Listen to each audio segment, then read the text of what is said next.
অনেকের মাথায় এমন একটি প্রশ্ন আসতে পারে যে শরীরে যদি আয়রন শূন্যতা হয় তাহলে আমার বুকে ধড়ফড় করে কেন? বা শরীরে যদি রক্ত শূন্যতা হয় তাহলে আমার বুকে ধড়ফড় করে কেন? এর কারণ হলো আমাদের শরীরে যদি আয়রন শূন্যতাজনিত কারণেই হোক বা অন্য কোনো কারণেই হোক, আমাদের শরীরে যদি রক্ত শূন্যতা দেখা দেয়, তার মানে যথেষ্ট পরিমাণ রক্ত আমাদের শরীরে সার্কুলেট হচ্ছে না। রক্তের সাথে যথেষ্ট পরিমাণ অক্সিজেন আমাদের শরীরে পৌঁছাচ্ছে না। তো হার্ট তখন কি করে? সেটা হলো আমাদের শরীরে একটা ডিফেন্স মেকানিজম। এটা অটো সিস্টেম। যখন আমাদের শরীর অক্সিজেন শূন্যতায় ভুগবে, তখন আমাদের শরীর হতে বিভিন্ন ধরনের কেমিক্যাল সিগন্যাল আসবে হার্টের কাছে যে বেশি, বেশি করে রক্ত শরীরে পাঠানোর জন্য।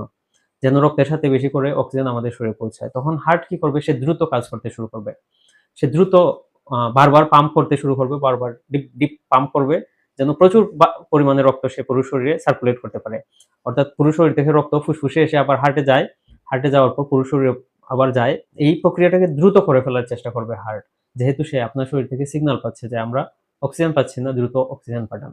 সেটা করতে গিয়ে হার্ট আসলে দ্রুত পাম্প করতে গিয়ে আপনার বুকে হার্ট রেটটা বেড়ে আপনার বুকে ধড়ফড়ের সমস্যা হয়।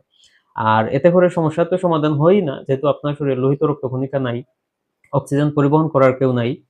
সুতরাং হার্ট যতই পাম্প করুক আপনার অক্সিজেন শূন্যতা থেকেই যাবে। উল্টো আপনার হার্ট যেহেতু অতিরিক্ত পরিশ্রম করবে আর এভাবে যদি দীর্ঘদিন চলতেই থাকে, সেক্ষেত্রে আপনার হার্ট ফেইলিয়ার হয়ে যেতে পারে। যেকোনো একটা মেশিনকে যদি আপনি তার তার মানে তার সক্ষমতার চাইতে বেশি কাজ করান, তাহলে তার আয়ু স্বাভাবিকভাবেই কমে আসে। তো আপনার শরীরে যদি রক্ত শূন্যতার সমস্যা থাকে, সেটা আয়রন শূন্যতাজনিতই হোক বা অন্য কারণেই হোক, আপনার হার্ট আসলে তখন আপনার শরীরের ডিফেন্স মেকানিজম এর বা ডিফেন্স সিস্টেম এর অংশ হিসেবে সে শরীর থেকে যে কেমিক্যাল সিগন্যাল গুলো পাবে যে বেশি, বেশি অক্সিজেন প্রয়োজন, সেটা সেই চাহিদা মেটাতে গিয়ে সে বেশি, বেশি কাজ করে সে নিজেই আসলে অকেজো হয়ে যেতে পারে।